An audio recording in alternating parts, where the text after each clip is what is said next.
Saya sebetulnya bukan aktivis tenaga kerja ya, tapi saya aktivis yang berusaha menyuarakan apa yang tidak sampai, yang sebetulnya orang kita juga maunya nggak neko-neko kok sebenarnya mereka mau kerja.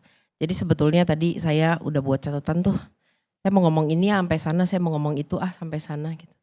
Ternyata pas mendengar ceritanya, kayaknya saya akan ngomong freehand aja.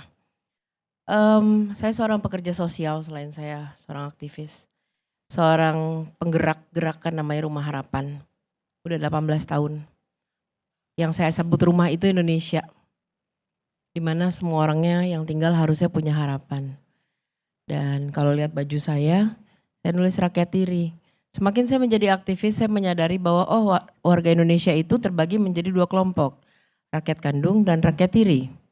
Di mana yang kandung bisa mendapatkan segala bentuk kemudahan, dan dia tiri ya cerita-cerita yang kita dengar barusan. Saya setuju tadi dibilang ini yang kedengeran aja yang nyampe atas, belum tentu yang lain yang ceritanya lebih parah banyak.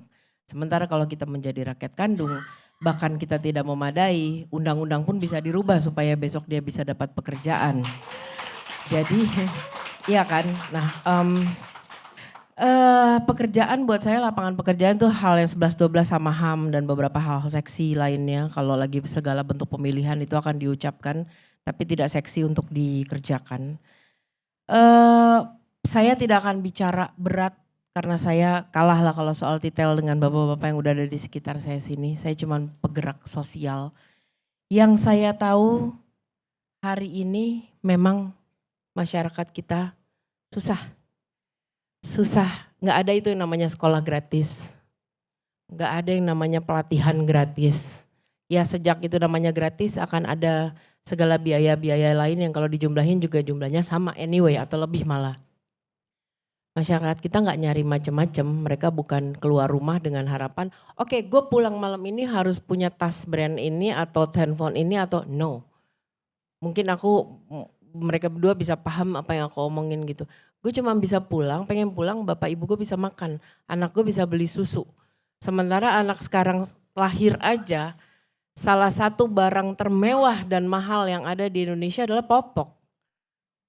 Iya kan, popok dan susu itu menjadi barang yang sangat mahal. Ibu-ibu bahkan sudah bisa memberikan asinya lagi karena dia stres tinggal kerja, akhirnya juga harus beli susu yang harganya setengah mati mahal. Mereka hanya ingin berangkat bekerja. Dan saya mendampingi banyak banget anak-anak muda atau orang yang baru pengen bekerja. Emang the rules, syarat dan caranya itu mengada-ngada sih memang. Kita nggak usah ngomong terlalu dalam deh apa yang ada di job fair itu. Lahan pekerjaan biasa aja fresh graduate minimal pengalaman 2 tahun ya, mau dapat pengalaman dari mana kalau memang awal-awal udah harus 2 tahun. Oke, minimal usia segini, minimal pendidikan ini. Dia juga kalau bisa sekolah tinggi mau kok. Mau banget pasti gitu. Mereka hanya ingin mencari makan, mereka hanya ingin nggak ngutang di warung sih, nggak ngutang di warung tanggal berapa, kebeli juga nggak urus. Betul kan Mas Mbak? Nggak harus brand apapun yang kebeli, hanya itu yang mereka minta. Sementara mungkin bagi seperti orang mengadakan job fair itu ya, mungkin itu menjadi satu gimmick, wah gue harus kelihatan nih kayaknya crowded acara gue nih kelihatan untuk hal-hal yang sebenarnya scan barcode bisa dilakukan dari rumah. Tempat signal yang lebih stabil mungkin bisa diisi formnya dari rumah atau apapun itu tanpa harus orang mungkin dijelaskan dia paling ongkos berapa sih. Mungkin bagi masnya ongkos adalah segalanya, itu mungkin ongkos dia jalan udah makan 3 hari. Itu tidak dipikirkan sama orang dan saya benar-benar ngelihat itu dalam keseharian.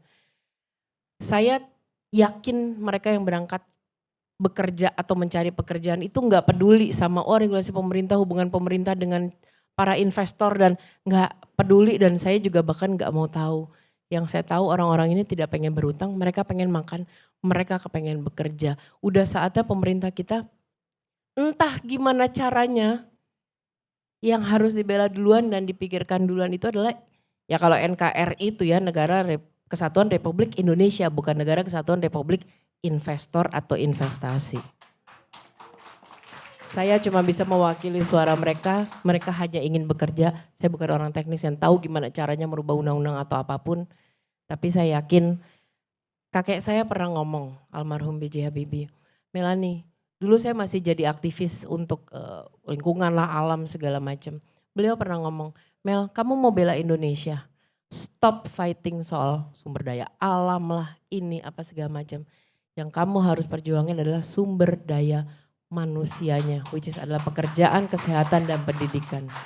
Jadi saya rasa ini menyedihkan sekali sih, di tengah orang berjanji, oh ada 19 juta lahan pekerjaan baru. Baru nggak tahu berapa nih, berapa banyak yang nggak kerja. Dan balik lagi yang tidak tercatat kita nggak tahu berapa banyak. Mereka berangkat bukan iseng, mereka berangkat emang pengen bekerja jujur, ikhlas, pengen cari makan. Jadi saya serahkan kepada bapak-bapak ini untuk gimana caranya memperbaiki keadaan negara. Thank you. Kalau melihat cerita mereka tadi, saya jadi bingung. Job fair itu benar-benar untuk nyari pekerja atau cuma untuk apa ya, pencitraan mereka bilang tadi, atau gimmick atau Gimik apalah. biar di fotonya kayaknya bagus gitu rame. Ya maksudnya gini Pak, first of all kalau misalnya saya mau, nggak usah gitu ya, kita bikin konser atau besok bola atau apapun deh. Udah apa-apa hubungannya masuk aja scan tiket, first signal harus bagus. Nggak bisa nyampe sana jaringan nggak ada apa segala macam. Kedua ternyata sampai sana kan tidak ada wawancara, tidak ada apapun. Emang cuman scan barcode terus isi. Ya itu kan sebenarnya bisa sesuatu yang disebar tanpa harus datang ke sana gitu. Menurut saya hari gini job fair dengan keramaian begitu sih udah nggak efisien ya karena setengahnya bisa dikerjakan di rumah. Jadi kemungkinan nyari gimmick ya, nyari foto itu kan bikin pakai drone, oh, fotonya rame nih gitu kan di post di sosial media keren. Ya nggak tahu sih. Apakah sesederhana itu ataukah ini karena ada paksaan dari aparat yang ada di wilayah itu kepada perusahaan? Bisa jadi cuma mereka yang benar-benar tahu ya sebenarnya apa. Bisa jadi juga mungkin tidak sekali dua kali tapi suzon kalau saya ngomong pasti daerah sana juga mungkin yang mengadakan petingginya mencari raport yang baik, kelihatan baik, I don't know, nggak tahu. Tapi yang pasti saya tidak ada di sana hari itu, tapi ada beberapa teman juga ada di sana. Ya percuma memang percuma hanya membuat keramaian yang sayangnya menjadi keramaian buruk ya, keramaian gimmick yang nggak bagus sih dan nggak ada gunanya menurut saya. Baik ya, karena saya dengar juga ada yang pingsan, ada yang eh, apa bentrok fisik karena crowded. Pulang nggak bawa job juga kan? Saya belum dengar ada yang dapat job. Iya makanya saya nanya ke beberapa orang dan dengar juga barusan belum ada yang dapat job juga gitu.